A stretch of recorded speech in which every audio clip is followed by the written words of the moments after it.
Cette émission est offerte en vidéo description.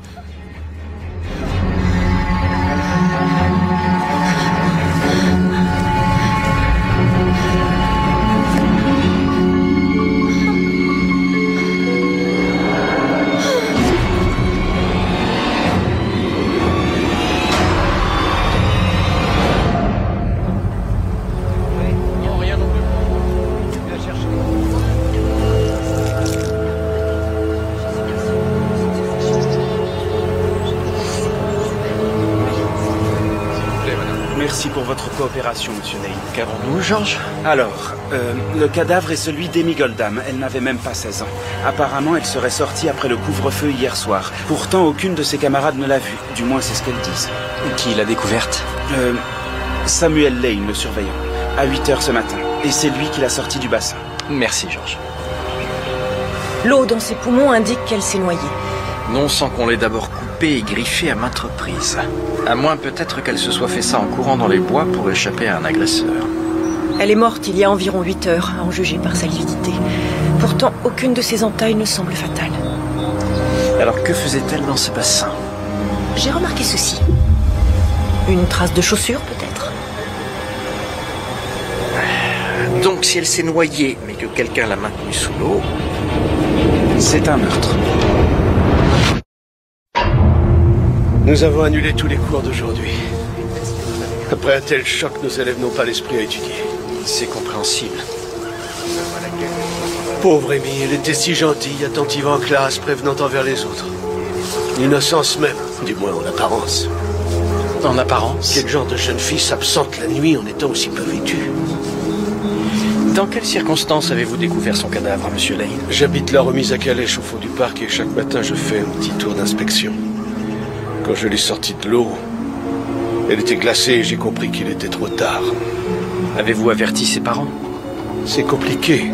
Les Goldham sont actuellement en Europe, ils voyagent beaucoup comme la majorité des autres parents de nos élèves, mais nous avons leur itinéraire. Et dans ce cas, il me le faudra, s'il vous plaît. Seriez-vous ce qui aurait pu inciter une jeune fille comme Amy à sortir la nuit? Peut-être voyait-elle un garçon? Oh, je doute qu'il s'agisse de ça. La directrice du pensionnat, Madame Irvine, désapprouve ces choses-là. Je vois. Un petit ami? Je n'y crois pas un instant. Je ferme les portes à 9 h, puis je fais l'appel. Et à 9 h 30, tout le monde est dans son lit.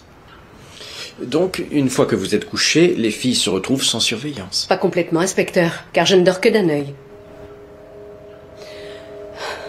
Que vais-je dire aux parents qui croient leur fille en sécurité dans mon pensionnat? Comment leur annoncer qu'il vient d'y avoir un meurtre? Aviez-vous remarqué l'absence de votre camarade, mademoiselle Dennett? La dernière fois que je l'ai vue, c'était au dîner. J'ai passé toute la nuit à l'infirmerie à cause d'un rhume. Un rhume? Mon œil, tu voulais dormir toute seule? Non, c'est faux, Laura. Mademoiselle... Amy était là au moment de l'extinction des feux. On s'est dit bonne nuit et on s'est tout de suite endormi. Chut, Olivia. Quand on est amis, on se fait des confidences, pas vrai?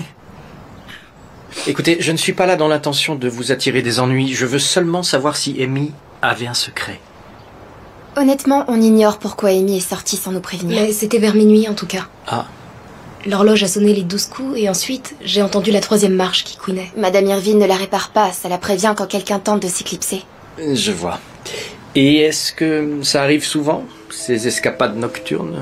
Est-ce que l'une d'entre vous... Non, jamais. Jamais.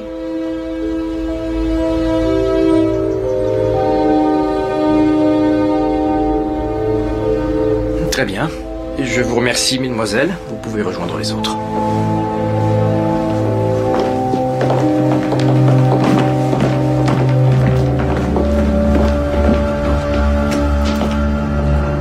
George, aidez-moi à soulever ce matelas.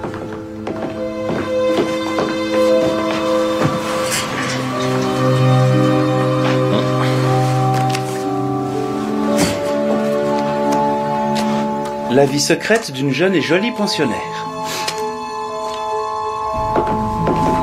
Inspecteur Murdoch? Oui, qu'y a-t-il, mademoiselle Dennett? Amy avait l'habitude d'attendre qu'on soit tout endormi pour sortir ses lettres et les lire à la lueur d'une bougie. Je l'ai vue en écrire aussi quelquefois. Je crois qu'elle était amoureuse d'un garçon plus âgé. Et c'est avec lui qu'elle correspondait? Un jour, je l'ai aperçue avec lui en train de parler devant la bibliothèque municipale. Et peu de temps après, elle a commencé à recevoir les lettres. Avez-vous vu à quoi ressemblait ce garçon? Non, malheureusement. Bien. Et encore merci, mademoiselle Dennett. Arlène. Arlène. Amy et moi étions inséparables. Alors promettez-moi que vous arrêterez son meurtrier. Nous ferons de notre mieux. Je vous laisse ma carte. S'il vous revient d'autres détails, appelez-moi.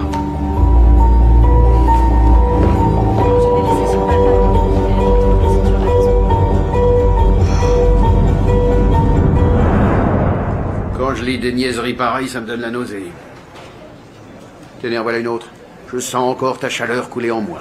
Elle colore mes lèvres bleuies par le froid. Mais bien sûr, telle la pluie tombant dans le désert, tu me ramènes à la vie. Tu es mon oxygène. Elle est pas mal, en fait, celle-là.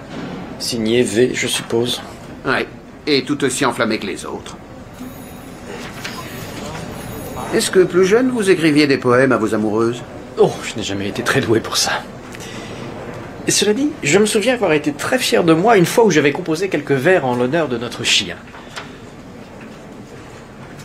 C'était un chien vraiment très obéissant. La dernière note de son journal date d'avant-hier. Je sais qui est V. Dois-je le lui dire? Il lui aurait caché son identité. Un homme marié? Donc, elle apprend la vérité, ils en discutent, ça tourne au vinaigre, et la demoiselle finit la tête sous l'eau. Elle est bien morte noyée. Mais elle avait de l'alcool dans le sang, ainsi qu'une substance qui me fait penser à un opiacé. A-t-elle subi des violences sexuelles? Non, rien de la sorte. Mais il y a autre chose. Cette jeune fille a perdu environ 1,5 litre de sang. 1,5 litre? Et pourtant, vous l'avez dit, elle n'a que des plaies superficielles. En effet, c'est pourquoi je pense qu'on l'a saignée. Regardez ces 2 piqûres sur son cou.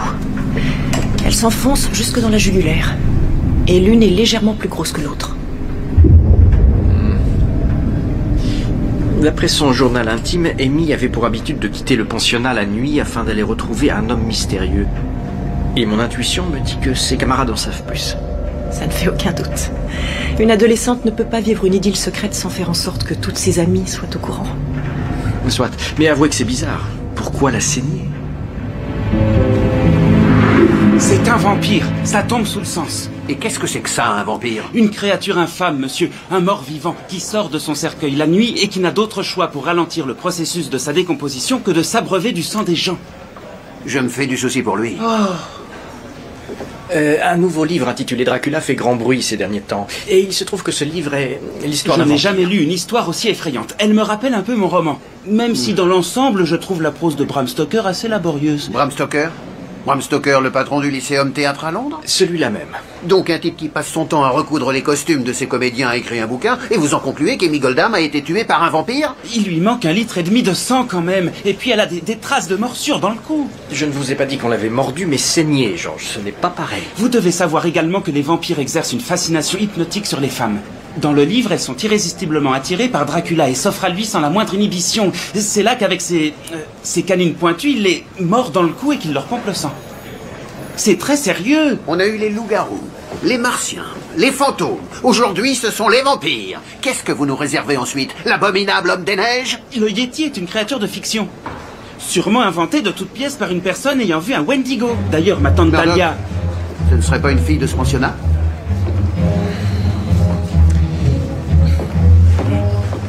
Dehors.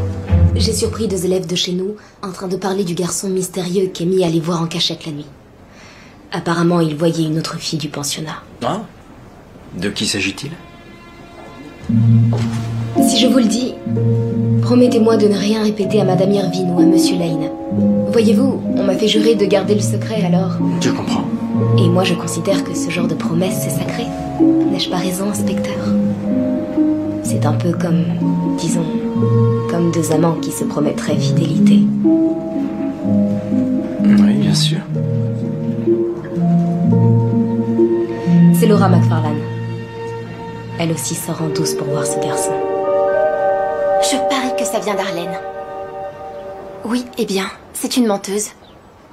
Mademoiselle McFarlane, le jeune homme que vous essayez de protéger a sûrement tué votre camarade. J'ignore pour quelle raison, mais je crains qu'il ne vous réserve le même sort. Jamais il ne ferait ça.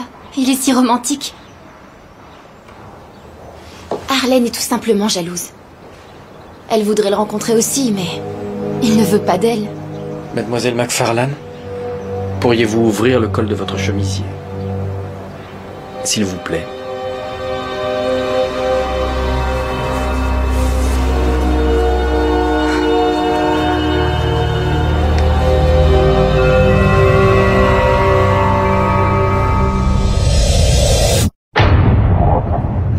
Je ne suis pas la seule, inspecteur. Vous voulez dire en dehors d'Amy Goldham? Votre amie est morte. Qui d'autre fréquente ce garçon dans le pensionnat? Olivia.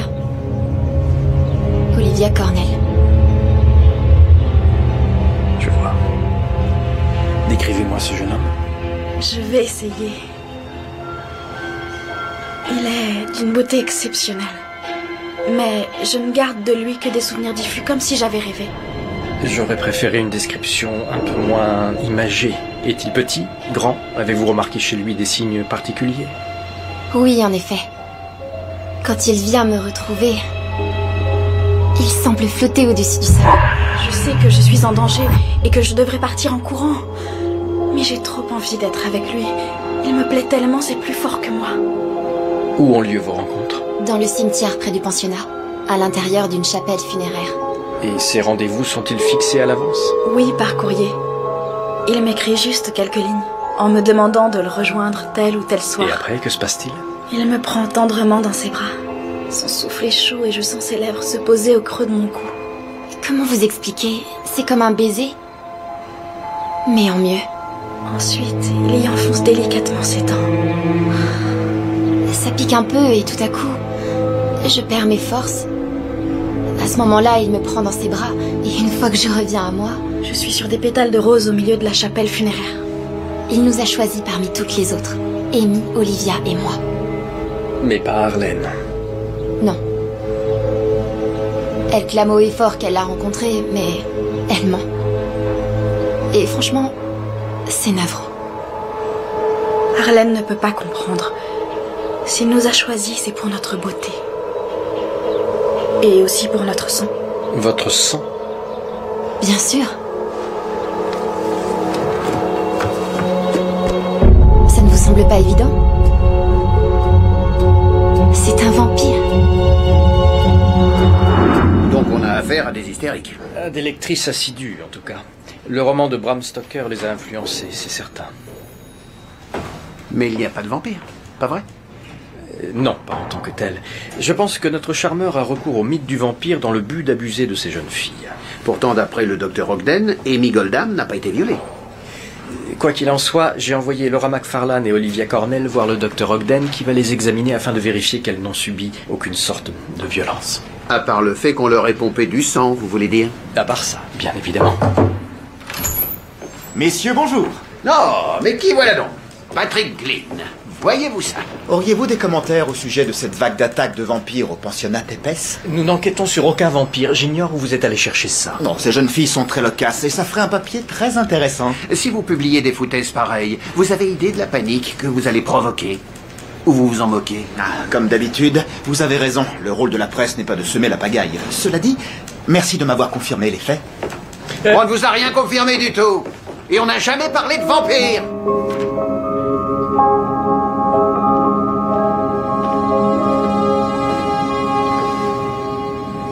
Bonjour, Julia. William, ce n'est pas gentil de me faire peur comme ça. J'ai comme l'impression que tout le monde lit Dracula, sauf moi.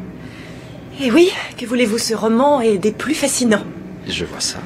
Laura et Olivia m'en ont tellement parlé que je me suis laissée tenter. Bref, après examen, il ressort qu'aucune d'elles n'a subi d'agression sexuelle. Ce qui veut dire que le mobile ne serait pas le viol. C'est ce que je pense. Mais dans ce cas, qu'est-ce qui pourrait bien motiver ce mystérieux séducteur? Et bien que ces jeunes filles aient toutes sans exception pleuré la mort d'Amy Goldham, pourquoi est-ce qu'elles continuent d'apprécier autant le fait qu'elles aient été choisies par ce vampire? C'est parce qu'il représente l'interdit. et une certaine animalité. Il exige qu'elles s'abandonnent totalement à lui et qu'elles lui offrent leur sang, leur force vitale. Mais tout cela n'est que fantasme. Et tout de même, les rapports qu'elles ont avec lui sont plutôt violents. Est-ce que toutes les femmes partagent ces fantasmes? La question n'est pas là, William. Ce que je vous explique, c'est qu'il y a certaines femmes qui préfèrent les relations sans aucune forme d'inhibition. Enfin, c'est ce qu'on m'a dit. Ah, ça doit être cette chapelle. Elle correspond à la description qu'on nous en a faite. Effectivement. J'en serais presque à regretter d'avoir lu Dracula. Cette histoire me paraît un peu trop réelle tout à coup. Après vous, Georges.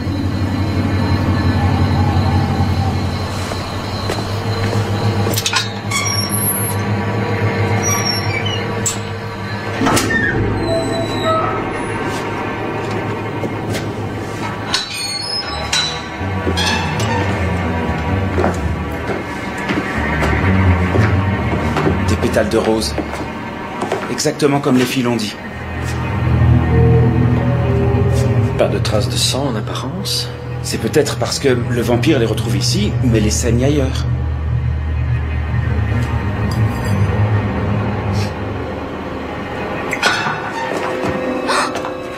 Mademoiselle Dennett? J'étais curieuse de voir où vit le vampire.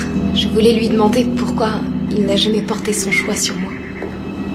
Ces pétales de rose sont sublimes. Mademoiselle Dennett, non, n'y touchez pas. Ça peut être des indices. S'il vous plaît, appelez-moi Arlène.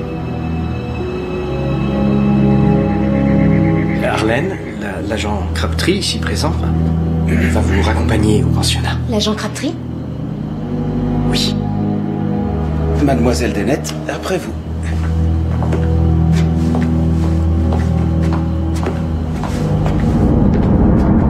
Un monstre déconcerte la maréchaussée. Murdoch, lisez ça. À cause de Glynn, tout le monde voit des vampires maintenant. Partout en ville, les postes de police roulent sous les appels. Et on nous signale une ruée sur l'ail. Pourquoi les gens font des provisions d'ail? Là, vous me posez une colle. Ça fait un moment que je me retiens, mais si je croise Glynn, je vais lui apprendre à vivre. Madame Irvine vient d'appeler. L'une de ses pensionnaires a disparu. C'est Dorothy, la petite sœur d'Olivia Cornell. J'ai fait une deuxième ronde vers 11h et elle n'était pas dans sa chambre. Là, c'est elle! Dorothy! Dorothy! Que vous est-il? Georges! Faites venir le docteur Ogden. Bien, monsieur. Le téléphone se trouve à l'étage des chambres. C'est à cause des vampires. Laisse-les passer.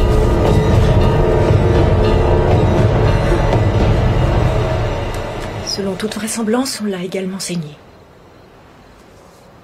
Dorothy, pourquoi êtes-vous allée voir le vampire? J'ai trouvé un mot dans mon manuel de physique disant qu'il m'attendait dans la chapelle funéraire. Et ensuite? Les autres filles avaient dit que ce serait romantique, mais... Alors que je m'apprêtais à entrer dans le cimetière, quelqu'un m'a saisi par derrière, et j'ai eu très mal. Était-ce un homme? Oui. Pourriez-vous me le décrire? Non, je n'ai pas eu le temps de le voir. Il m'a mis un mouchoir sur le visage et puis... je me suis évanouie. Mais j'ai le souvenir de quelqu'un qui me porte. J'ai bien cru que... Oh, j'ai eu tellement peur. Tout va bien maintenant.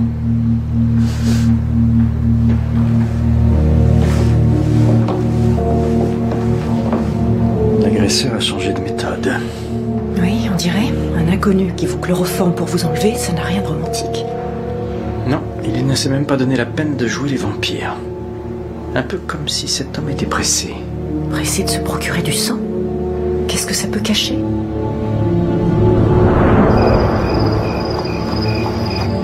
Du Père, du Fils et du Saint-Esprit.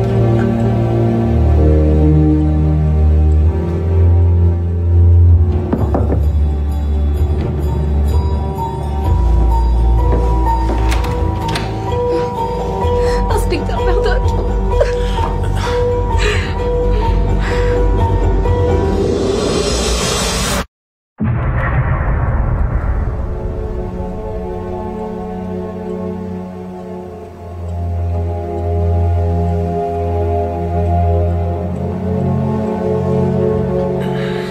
Je suis navrée de vous avoir dérangé, mais je ne savais pas vers qui me tourner. Ce n'est rien, je ne dormais pas encore.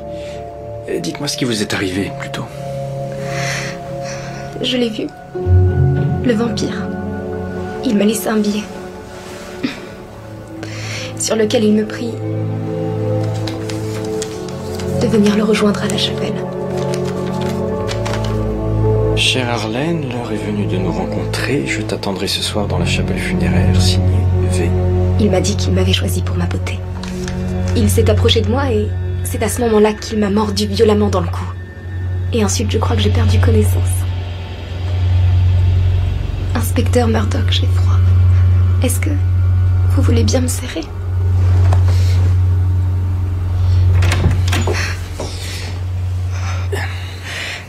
Comme toujours, vous arrivez à point nommé, Julia. J'ai fait appeler le docteur Ogden pendant que vous vous reposiez. Pourquoi faire? Je n'ai pas besoin d'un médecin, je veux simplement rester un peu ici. Je vais prendre votre tension.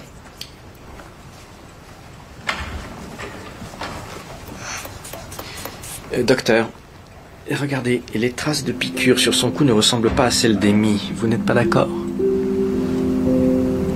Si, elles sont moins profondes. Peut-être notre vampire s'est-il ravisé? Non, il m'a bien mordu.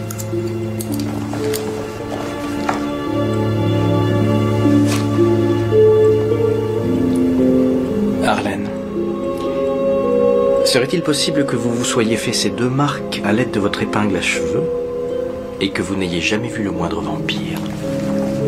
Sa tension est normale, on ne l'a pas saigné.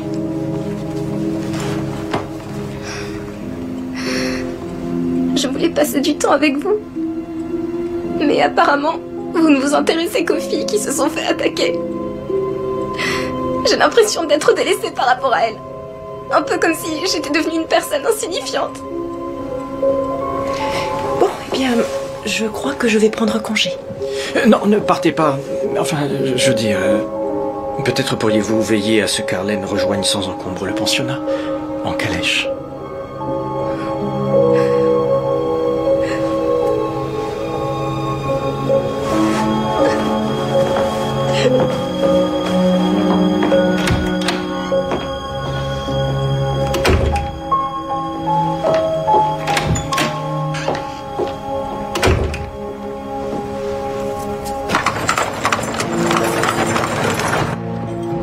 Je me sens vraiment comme une idiote. Inutile de vous inquiéter. Je suis certaine que l'inspecteur aura bientôt tout oublié. J'imagine qu'il doit y avoir des tas de femmes qui sont déjà amoureuses de lui, alors pourquoi s'intéresserait-il à moi? Parfois, je me demande si je finirai un jour par rencontrer le grand amour. L'avez-vous trouvé? Oui, j'ai cette chance.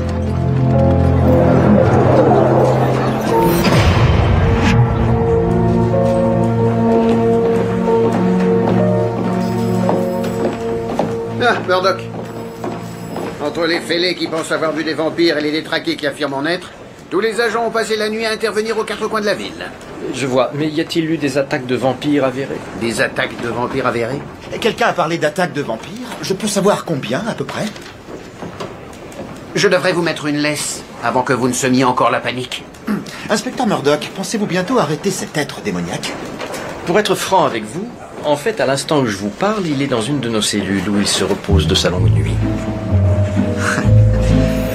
J'ignorais qu'il avait de l'humour. Il y a autre chose que vous ignorez. Je suis sur le point de vous refaire le portrait. Vous aussi, vous êtes drôle. Peut-être pas, en fait.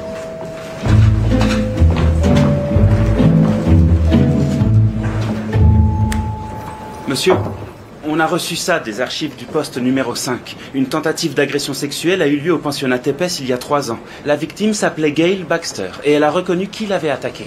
Qui était-ce? Un jeune homme du nom de Daniel Irvine. Le fils de la directrice. Je ne savais pas qu'elle avait eu un enfant. Apparemment, mademoiselle Baxter a été chloroformée et s'est réveillée à côté de Daniel. Où peut-on la trouver? Elle est partie en Angleterre avec sa famille. Il est écrit qu'aucune charge n'a été retenue contre Irvine. Comment est-ce possible? Daniel s'est suicidé. Il n'a pas supporté le scandale que cela a provoqué. C'était un garçon tellement sensible. Le jour où la police est venue l'interroger, je l'ai découvert pendu dans sa chambre. Mais mon fils était innocent.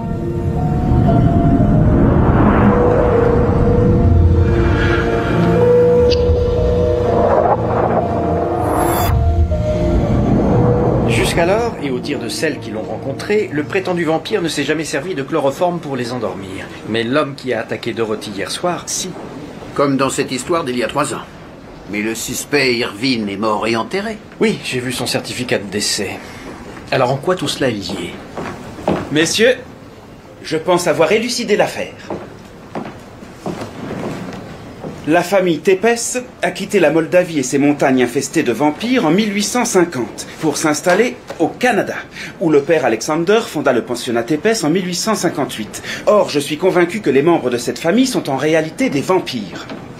Ils doivent sans cesse déménager et changer de nom pour ne pas éveiller les soupçons. Oui, j'imagine que c'est pour cela qu'ils ont appelé leur école le pensionnat Tepes. Mais oui, bien sûr, c'est logique. Bon, peut-être que certains détails m'échappent encore, mais là où c'est astucieux, c'est que cette école de jeunes filles est pour eux une source quasi infinie de sang frais. Avez-vous la moindre preuve de ce que vous avancez? Oui, ces attaques de vampires ne se sont pas seulement produites cette semaine, ou encore en 95, mais également il y a un peu moins de 40 ans, soit en 1859. À l'époque, plusieurs pensionnaires ont été enlevés puis relâchés et on a suspecté Alexander Tepes d'être l'auteur de ces agressions. Mais comme son petit-fils Daniel, il est mort avant même qu'on ait pu l'inculper de quoi que ce soit. Observez les ressemblances frappantes entre ces deux portraits. À gauche, vous en avez un de Daniel, et à droite, de celui qui était prétendument Alexander Tepes. Qu'entendez-vous par prétendument? Je suis persuadé que ces deux individus sont en fait un seul et même homme. Donc il aurait vécu 80 ans, sans jamais vieillir. Pas 80 ans, plusieurs siècles. En effet, je pense que Daniel, ou Alexander, appelez-le comme vous voudrez, bref, qu'il s'agit en réalité de cet homme.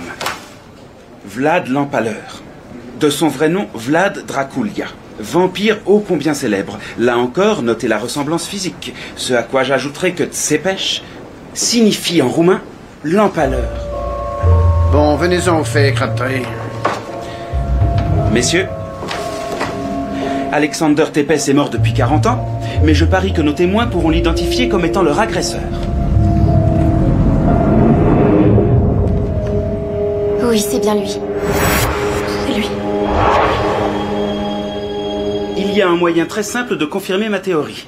Il ne reste que quelques heures avant la nuit. Et si je dis vrai, si Alexander Tepes et Daniel Irvine sont en fait un seul et même être immortel, nous constaterons que l'un de leurs cercueils est vide et que l'autre renferme un vampire endormi. Je ne veux pas qu'on exhume des cadavres. Ce ne sera pas nécessaire. Les cercueils sont dans la chapelle que nous avons fouillée. Je ne crois absolument pas que nous ayons affaire à un vampire. Mais effectivement, tout cela est louche.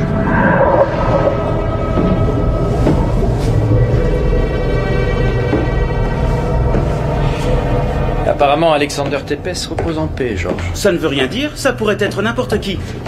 Probablement l'une de ses victimes.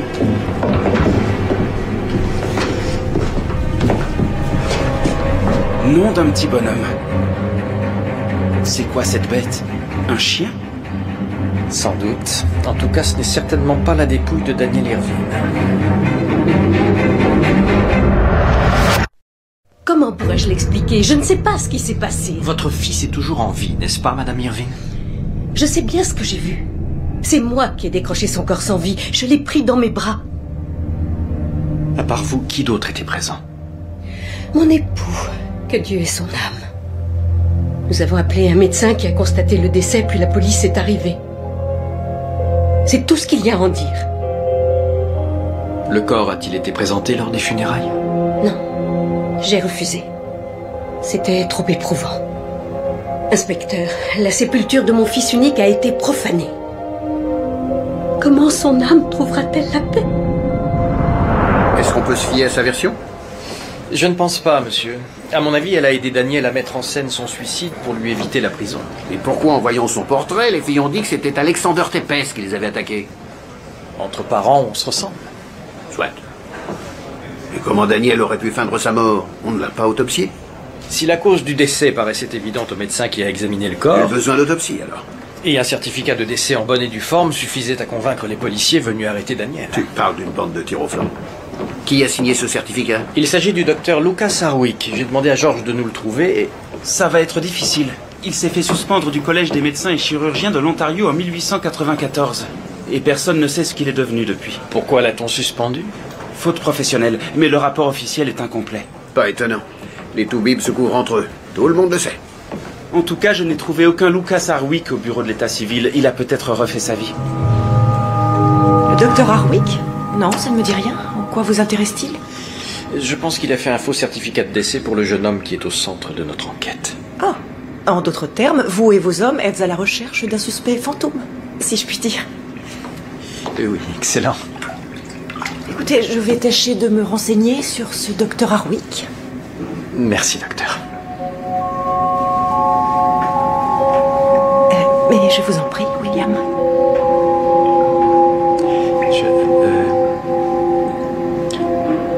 Merci.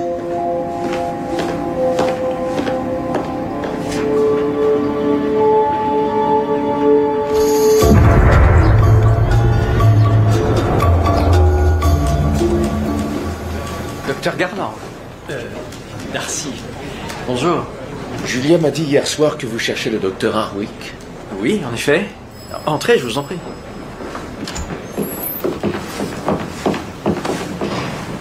Nous étions collègues. Ah, je vois. Au centre hospitalier de Buffalo. Lucas était médecin itinérant à l'époque.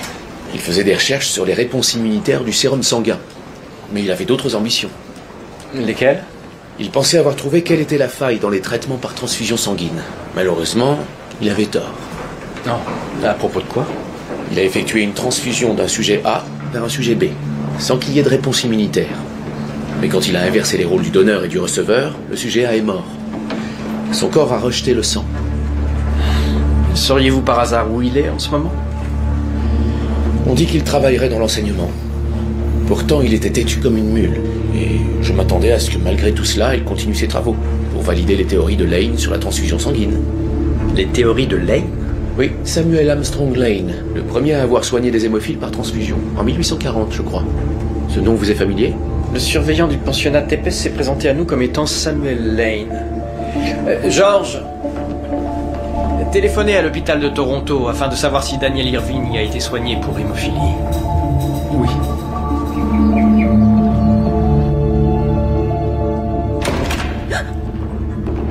Où sont-ils? Qui donc?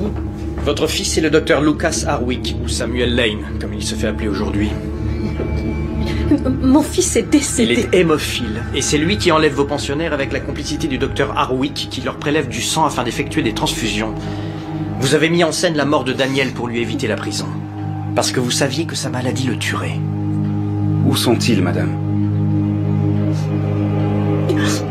Mon fils est mourant. Le docteur Harwick est son seul espoir. Ne faites rien, je vous en prie, messieurs. Où se cache-t-il? Dans le sous-sol de la remise à calèche.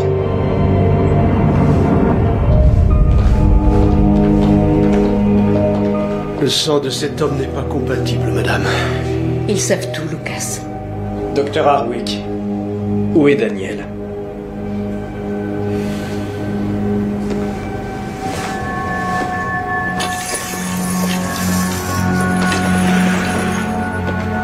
Il est dans le coma.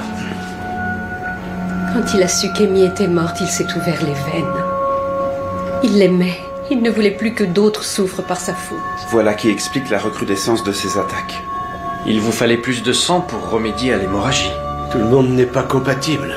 Et si on ne le transfuse pas dans les heures qui viennent, il va mourir. Cet homme est inconscient. Que lui avez-vous donné? La même chose qu'aux filles, un mélange de barbiturique et d'héroïne. Il va bientôt revenir à lui. Georges, téléphonez au poste et demandez qu'on nous envoie une demi-douzaine d'agents immédiatement. Bien. Et appelez aussi le docteur Ogden. Entendu. Très bien. Commençons par moi. Allons-y, docteur.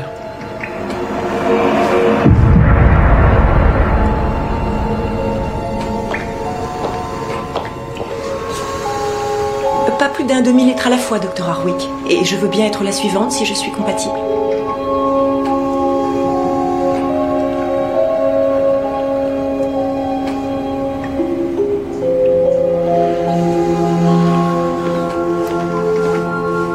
Il a repris connaissance, mais il est encore très faible. Allez-y, mais pas plus de 5 minutes, il doit se reposer.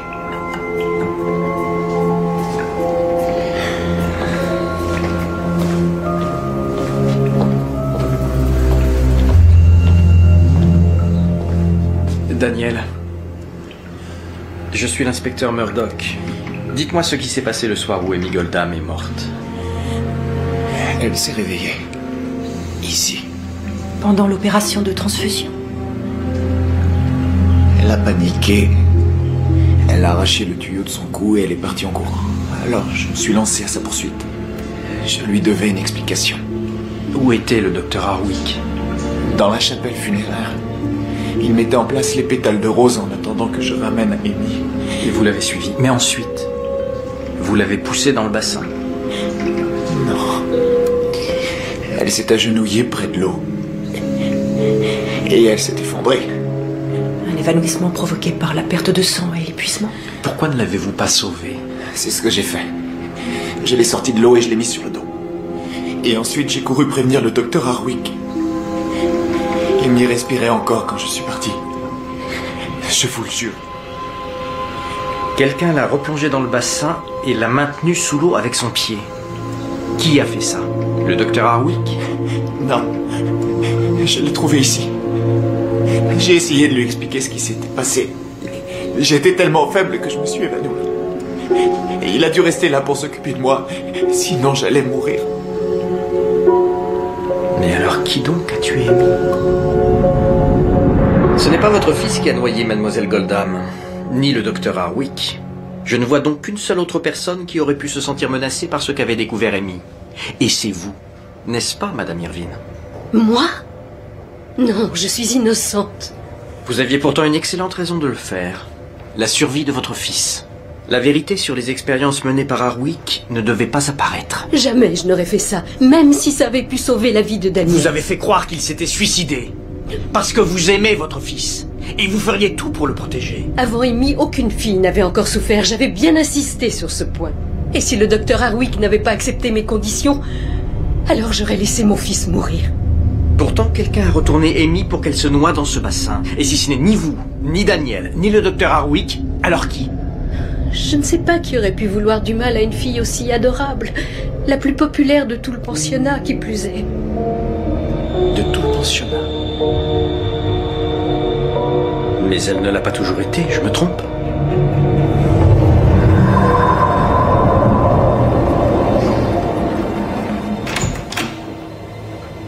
Mademoiselle Dennett. Bonsoir, inspecteur Murdoch.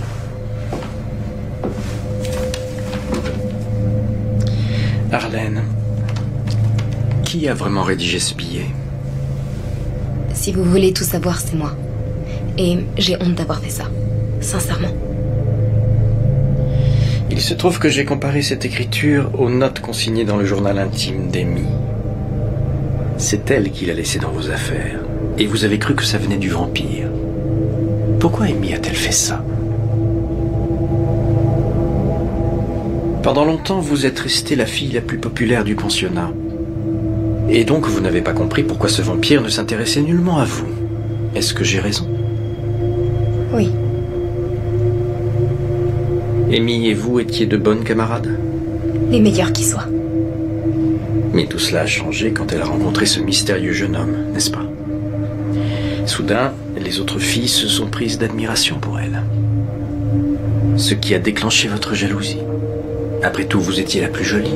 C'est vous que le vampire aurait dû choisir, pas Amy.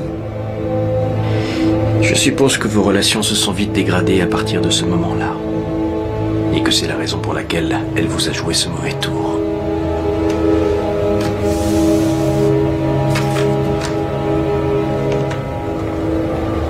J'ai vraiment cru que ce mot était de lui. J'ai pensé qu'il avait enfin décidé de me choisir.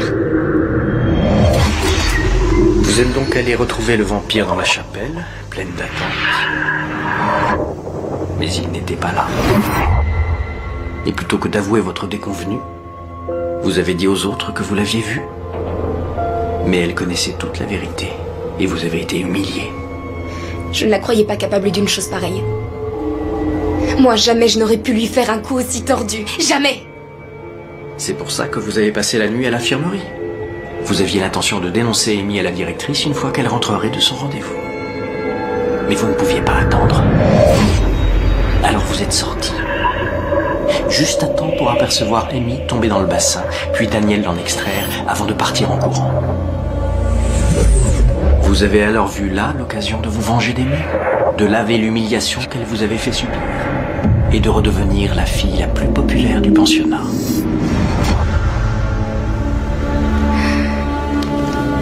C'était une moins que rien quand elle est arrivée chez nous.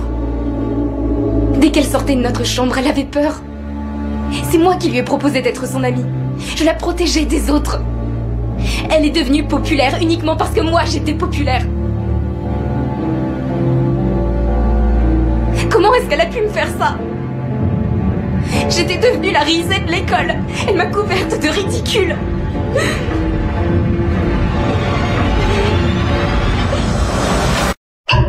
C'est vrai, nous avons mal agi. Mais nous avons fait ça pour le sauver.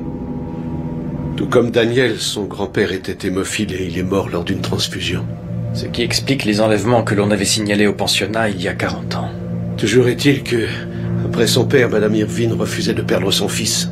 Ça ne concerne pas que Daniel, mais des milliers, voire des millions de gens qui pourraient un jour être transfusés sans danger.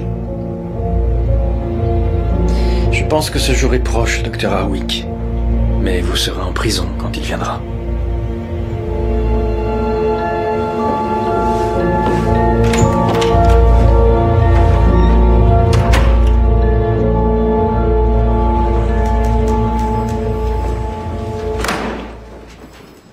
J'espère que vous n'écrivez pas ce roman pendant votre service. Oh, loin de là, monsieur.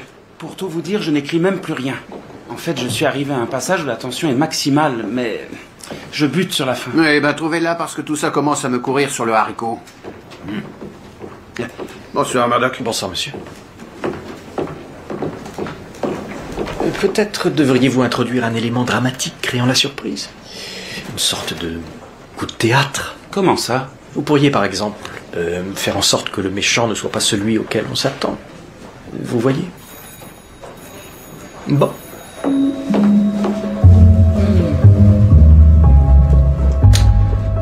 Oh, c'est pas vrai. Julia? Ah, William. Et comment va Daniel? D'après Darcy, ses poignets commencent à cicatriser. Apparemment, la transfusion massive qu'il a reçue a permis à son sang de coaguler. Ça lui a sauvé la vie. Ravi de l'entendre.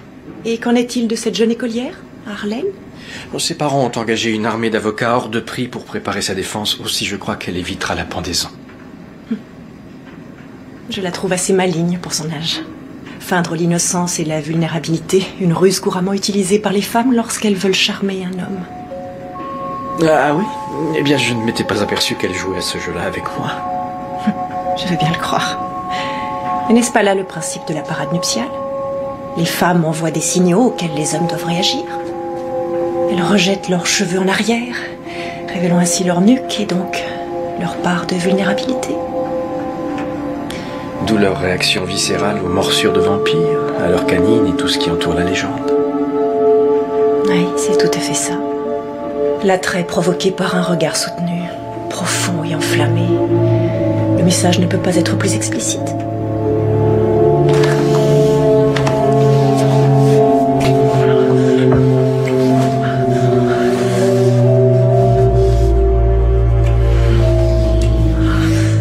Julia?